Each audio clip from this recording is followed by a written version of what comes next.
Thanks for the introduction from Sebastian. And as he said, I'm Yanglin Hu, and today I'm going to talk about this privacy and correctness trade-offs for quantum homomorphic encryption. And this is a joint work with Yingkai Ouyang, which is the postdoc in our group, and Marco Tamamikel, who is my supervisor. And this talk is mainly based on this following archive preprint. Yes. Okay. So homomorphic encryption is a secure two-party computation protocol, which allows a server to compute unencrypted data from a client without first decrypting this encrypted data. And this figure illustrates the scheme of a homomorphic encryption protocol. In this scheme, Alice, the client, encrypts her data and sends it to Bob, the server. And Bob computes a function directly on this encrypted data and sends it back to Alice. And Alice can then decrypt it and get the desired output of this function. Yes. So considerable attention has been paid to homomorphic encryption since its first proposal.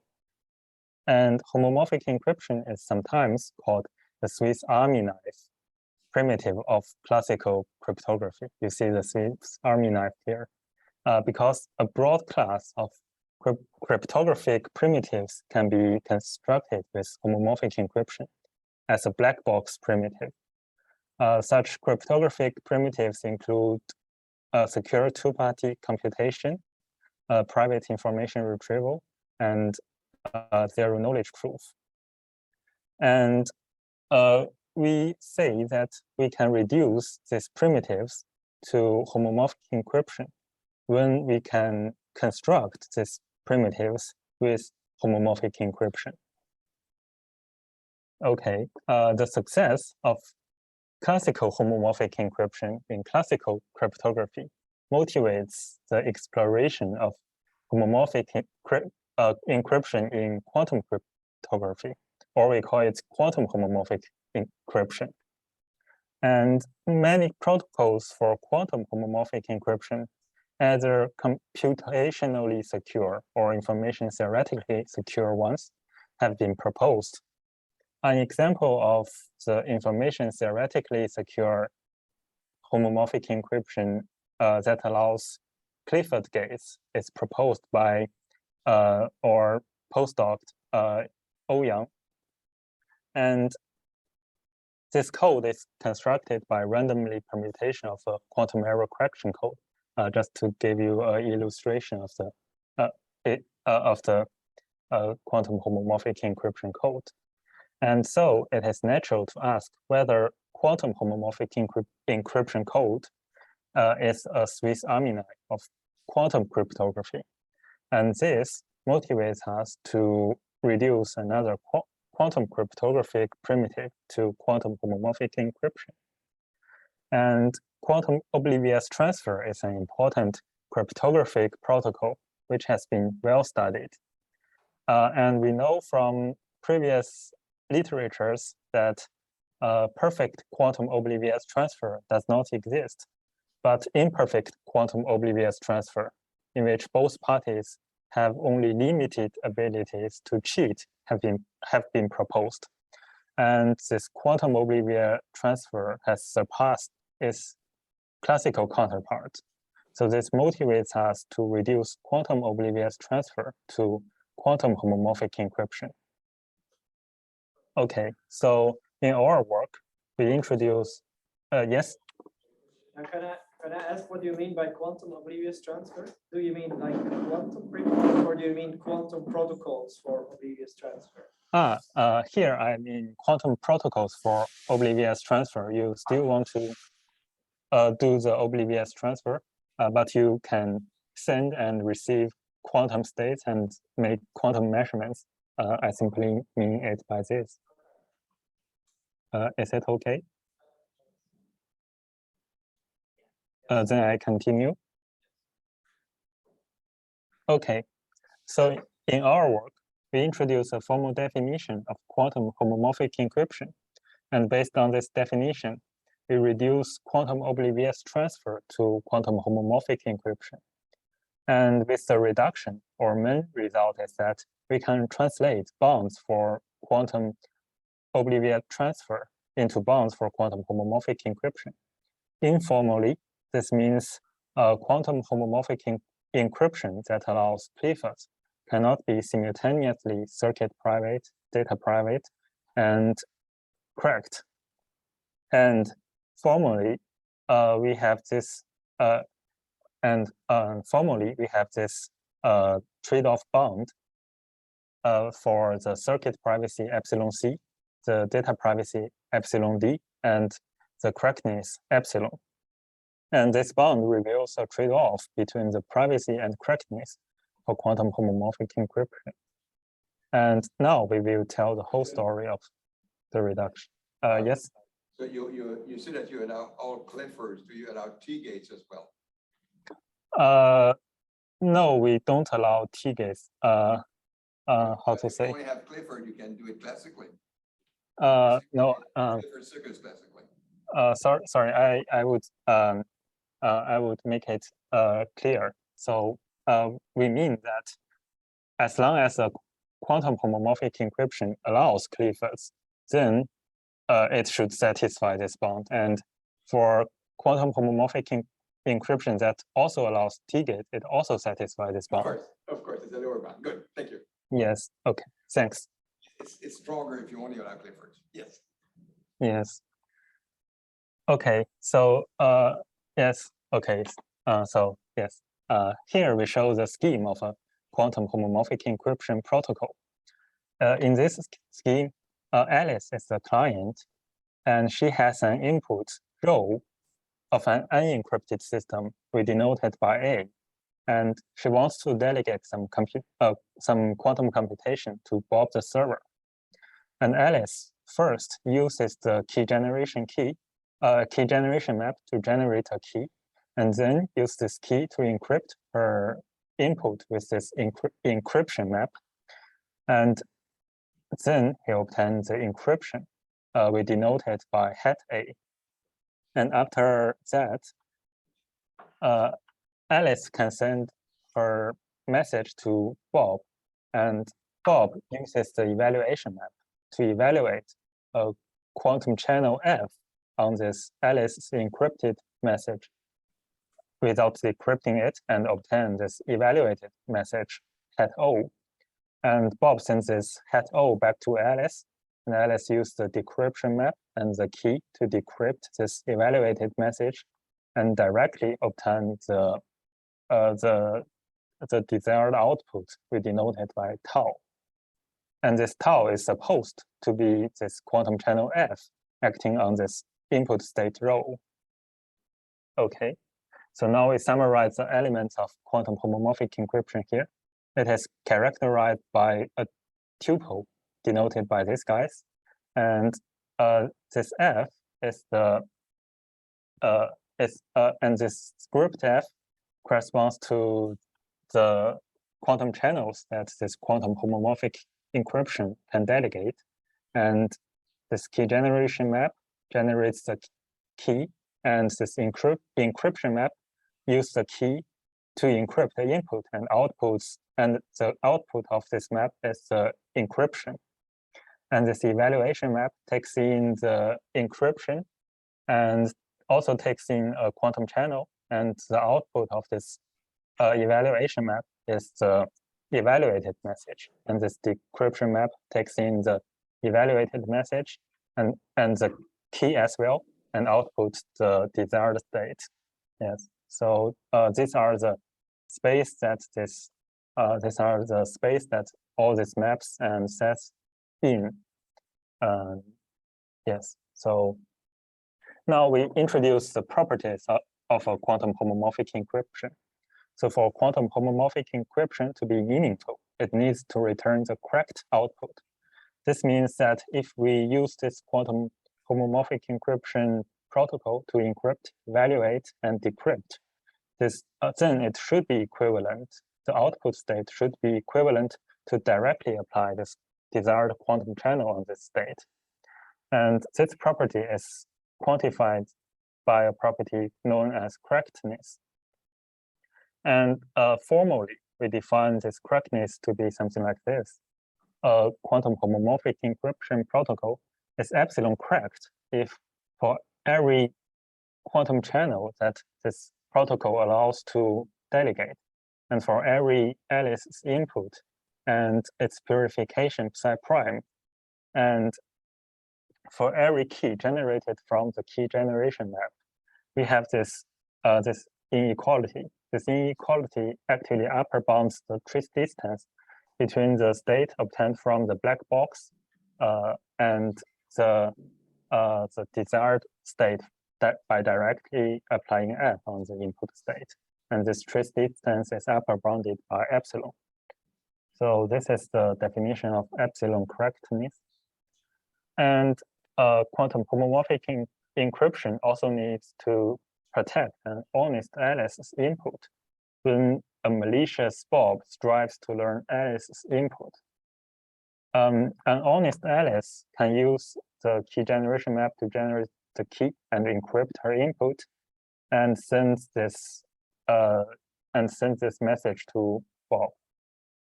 And from a malicious Bob's view, he is ignorant about the key, and so the state he receives is a mixture of all the encryptions over all keys. And Bob should not distinguish what Alice inputs if he only sees this mixture of encryptions. Okay, so this indistinguishability between different mixtures can be formalized with the trace distance.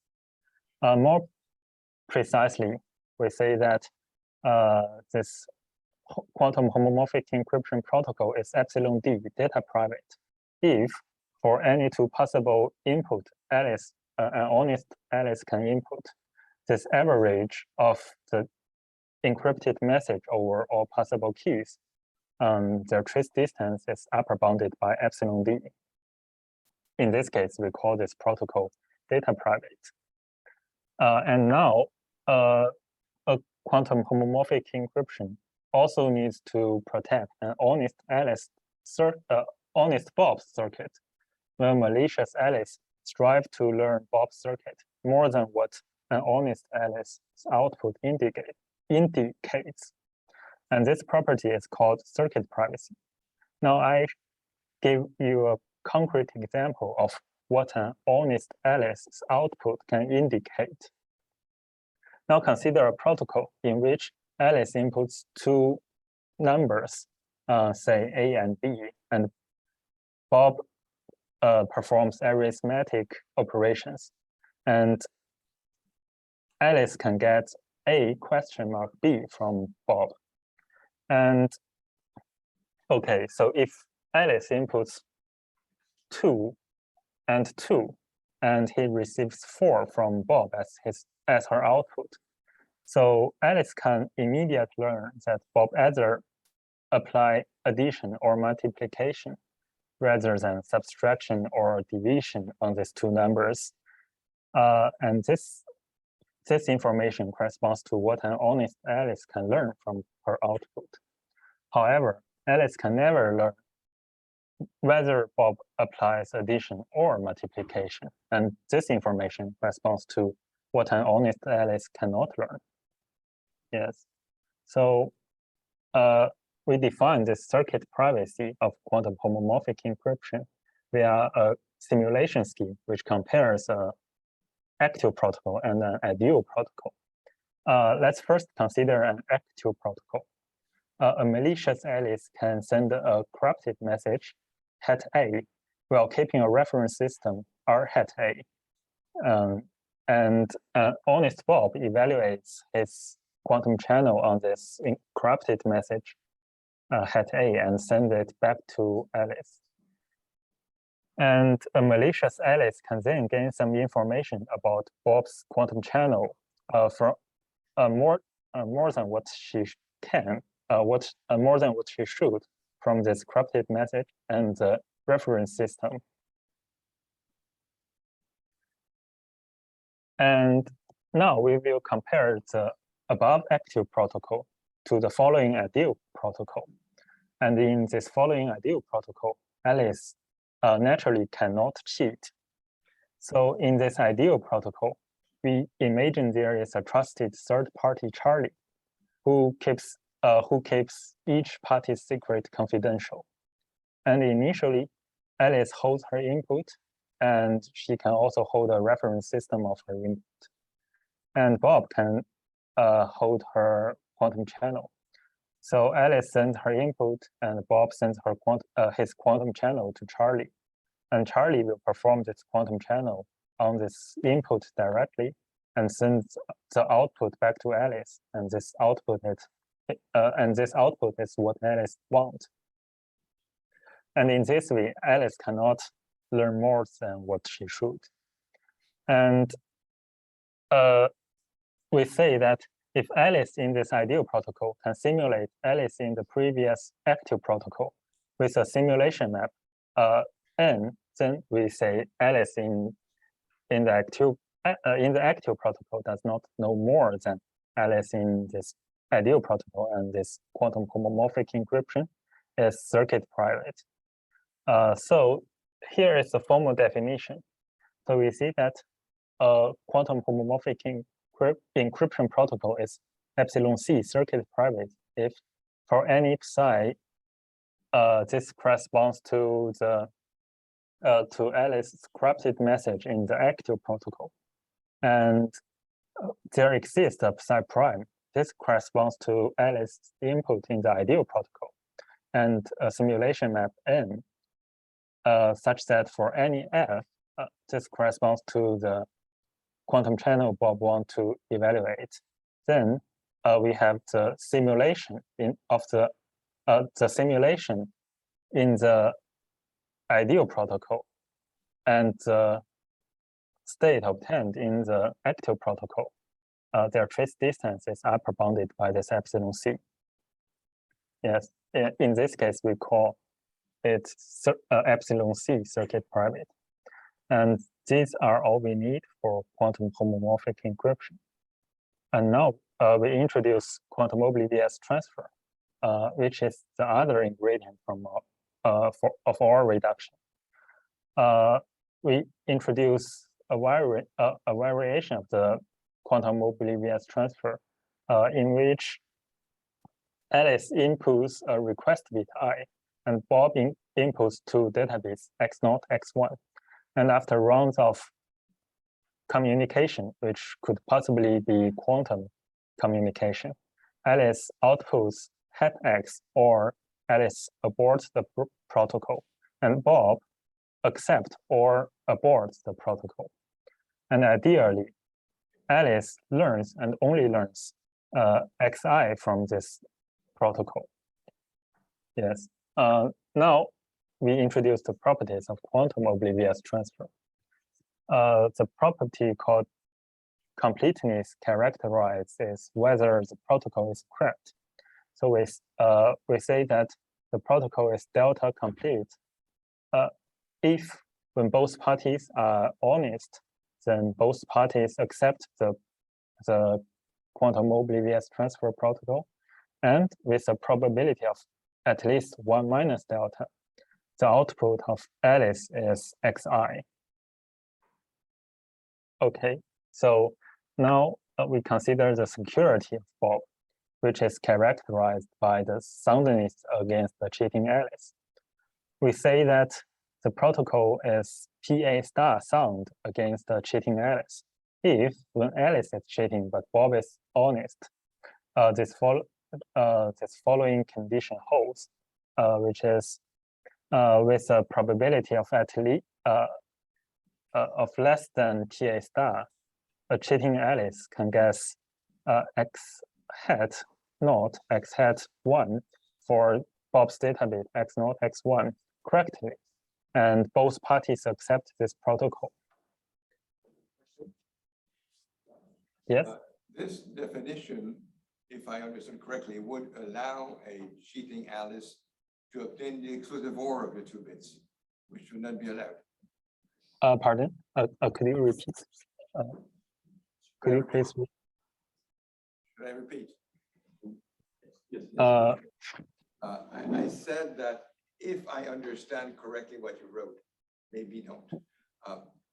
This would allow Alice to obtain the exclusive OR of X0 and X1.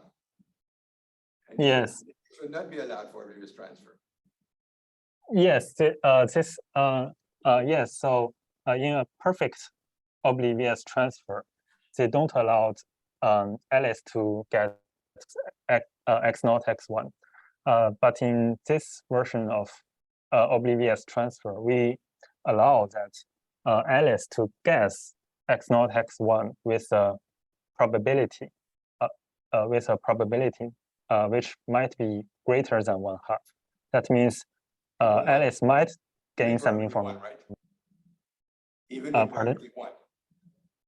Even with probability 1. So she could learn with certainty the XOR of X0 and X1 with this definition of oblivious transfer. Yes, it is possible. But in that case, Bob, we require this. If this PA star is not 1, then Bob can abort the protocol in that case. I'll go on. Okay, so there is another question. So if Bob rejects, it seems that it is found that the information is leaked, right? Yes, so if Bob rejects it, it is fine. And so, yes, it is fine. Okay, then I continue. Okay, so now we also define the security of Alice, which is characterized by the soundness against a cheating Bob.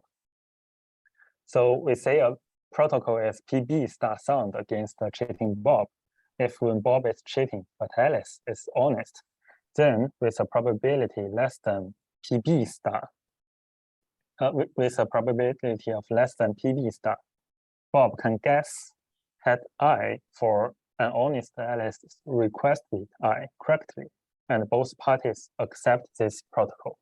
And here we have the same thing as you mentioned before. We still allow that Alice abort the protocol, but Bob has already learned I.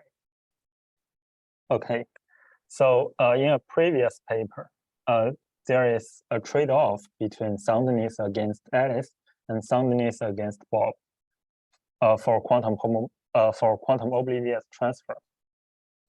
We extend their bound is this PA star plus 2 PB star is greater than 2 without this term. And here we extend their bound a little bit to include this delta completeness and obtain this bound. And this becomes a trade-off between completeness, soundness against Alice, and soundness against Bob. And these are all the information we need to for quantum oblivious transfer to in our work. Okay, now we start to perform the reduction. So in order to perform the reduction, we first define a set of quantum channels. We call them the strong OT channels. We denote them by F, X0, X1. In these quantum channels, we first apply to completely the phasing channels on these 2 qubits. We denote them by D, and then apply to C0 gates if X0 is not equal to X1, and we know this 2 C0 gates equal to a swap gate. And finally, apply a X gate if X0 is 1 and completely on the second qubit and a completely depolarizing channel on the first qubit. Okay, I will show that these channels can apply quantum oblivious transfer. Let the first input be cat I and the second be cat 0. So if X0 equals X1, then we do not apply this swap gate. And the output of the second qubit is X0. And in this case, it equals to X1. And if x0 does not equal x1, we apply the swap gate. And the output of the second qubit is x0 plus I. So if I equals 0, the output is x0. And if it is and if I equals 1, the output is x0 plus 1, which equals to x1 in this case. So as a clarification, these strong OT channels can be realized with only Cliffords and 4 bits of uniform local randomness. That is, these completely defacing channels can be realized by applying identity or Z-gate uniformly at random. And the completely depolarizing channel can be realized by applying identity X-gate, Z-gate, ZX-gate uniformly at random. And we call this Cliffords the strong OT Cliffords. And we have shown that quantum homomorphic encryption that allows with security parameter epsilon, epsilon C, epsilon D, that allows strong OT channels can be reduced to quantum homomorphic encryption with the same security parameters and allows only strong OT Cliffords. So this strong OT Cliffords are stronger than strong OT channels we mentioned before. Okay, so suppose we have a quantum homomorphic encryption protocol that delegates the strong OT channels. Then the quantum oblivious transfer can be constructed as follow. Alice inputs cat I, cat 0 into this quantum homomorphic encryption black box, and Bob inputs the channel into this black box. And this channel is according to his database x0, x1. And the output of this black box, the second qubit of it, gives hat x, which ought to be hat I. Okay, now we can prove this following theorem that if there is a quantum homomorphic encryption protocol with security parameter epsilon correctness, epsilon D data privacy, and epsilon C circuit privacy, and it allows strong OT channels or Cliffords, then we can use this to execute a quantum oblivious transfer protocol with epsilon completeness 1/2 plus epsilon C soundness against the cheating Alice, and 1/2 1 plus epsilon D soundness against the cheating Bob. So here is a proof sketch. We translate 3 properties from quantum homomorphic encryption to quantum oblivious transfer separately. So first is the correctness. So by inputting cat I, Alice's desired output from the black box is row AXI, which is this state.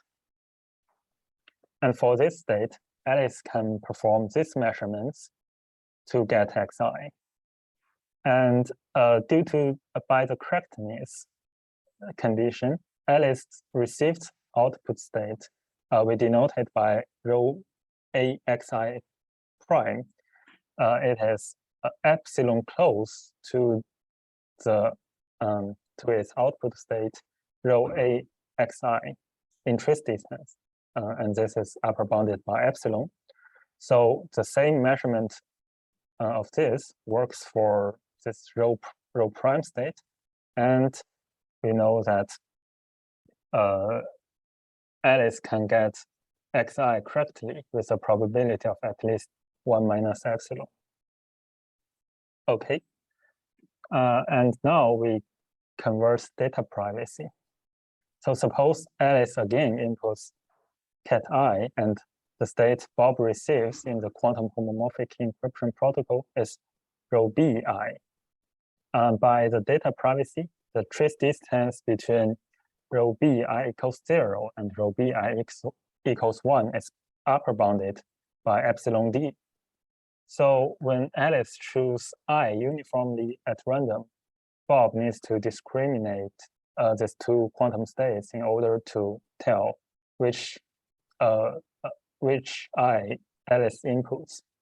And the Holloway-Hellstrom theorem immediately gave us that for any measurement Bob can perform, his probability of guessing I hat for I correctly is upper bounded by one half 1 plus epsilon d. So we translate epsilon d data privacy to 1 plus epsilon d soundness against Bob. Yes. Now we translate the circuit privacy to the soundness against Alice in 2 steps. We first show that in the ideal model, Alice in the we first showed Alice can guess both data bits correctly with a probability of at most 1/2. Intuitively, the intuition is that no matter what state Alice inputs to the black box, the state row idea she receives is a convex combination of this row idea ij, and this row idea ij is the state when Alice gets when Alice inputs cat I, cat g, and we can show that for all this row idea ij, Alice can learn x not x1 with a probability of at most 1/2. So, the convex combination of them still can let Alice guess x naught x1 correctly with a probability of at most 1/2. So, so Alice can guess both data bits correctly with a probability of at most 1/2. And in the second step, we show that Alice's correct probability in the active protocol in the active model is at most 1/2 plus epsilon c. The intuition is that by the circuit privacy, we have the state Alice can get in the active model be epsilon c simulated by the state Alice can get in the ideal protocol, which is shown as this equation. And so Alice can learn both data bits with a probability of epsilon c more than she can learn from this simulation of this simulation in the ideal mode. And because we know the simulation can only decrease the information Alice can get, so Alice can learn less from this simulation than the bar output from the black box in the ideal model. So we know that in the ideal model, Alice can at most guess both data bits correctly with a probability of 1/2. So in the active model, Alice can at most guess both data bits correctly with a probability of at most 1/2 plus epsilon c. And this translates the circuit privacy to the soundness against Alice and complete the reduction. Any questions here? No? Then I continue. Now we further make use of the bound for quantum oblivious transfer in the previous slide, and the bound we obtain is as following, as shown here. And this bound immediately reveals the privacy and correctness trade-offs for a broad class of quantum homomorphic encryption, including quantum homomorphic encryption that allows Cliffords. Okay, the proof is quite direct here. We can use because we can use quantum homomorphic encryption with these security parameters to construct a quantum oblivious transfer with these security parameters.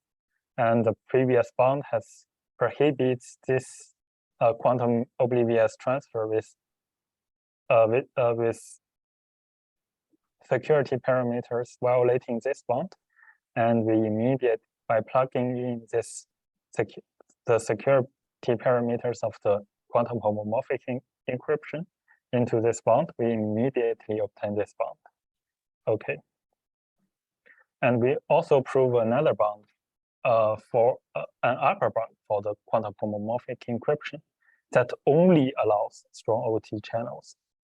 We show that this QHE protocols, its circuit privacy is upper bounded by 1/2. And this upper bound is simply because Alice in the ideal model is ignorant to at most 1 bit of information.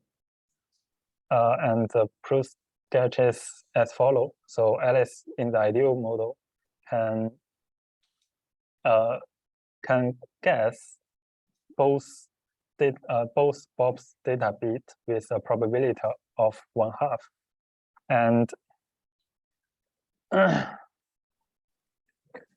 and Alice in the active model can guess both Bob's data bit with a probability of less than 1.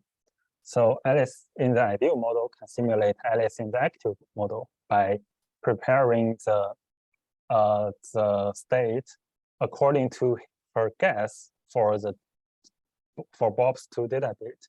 And by preparing this, Alice in the ideal model will fail in simulating Alice in the active model with a probability of 1/2. And if he succeeds, the trace distance between her simulation and the state of Alice in the active model is 0. And if she fails, the trace distance would be 1, and the trace distance between the average state is thus at most 1/2. So this is the proof for the upper bound. And now we visualize the bound we obtain for quantum homomorphic encryption that only allows strong OT channels and with perfect correctness. So this blue line corresponds to the lower bound we obtain from the reduction, and this red dashed line corresponds to the upper bound. And the shaded area corresponds to the impossible region for the quantum homomorphic encryption protocol. And this blue points corresponds to the reachable points by nowadays protocol. This square points corresponds to the trivial protocol that Alice directly sent her plain text, and this diamond corresponds to Ouyang's quantum homomorphic encryption code that allows Clifford's. So, in conclusion, we have 3 main contributions here. We introduced the formal definition of information theoretically secure circuit privacy of quantum homomorphic encryption, and we reduce quantum oblivious transfer to quantum homomorphic encryption, and we obtain trade-offs between privacy and correctness of quantum homomorphic encryption. So as for future work, note that the trade-offs of quantum homomorphic encryption comes from the trade-offs of quantum oblivious transfer. And in some cryptographic models, such as the bounded quantum storage model, or the noisy storage quantum storage model, or multi-partype models, quantum oblivious transfer or its generalizations is possible, and that provides a possibility of information theoretically secure quantum homomorphic encryption. Yes, so these are some introduction for bounded quantum storage model, and so in a bounded quantum storage model, the adversary has a bounded quantum memory which cannot store all the qubits he needs to recover all the information. And in that case, the adversary have dropped some information, and quantum oblivious transfer is possible in this bounded quantum storage model. And we can expect better trade-offs for quantum homomorphic encryption. And so much for today, and thanks for your attention. And do you have any more questions?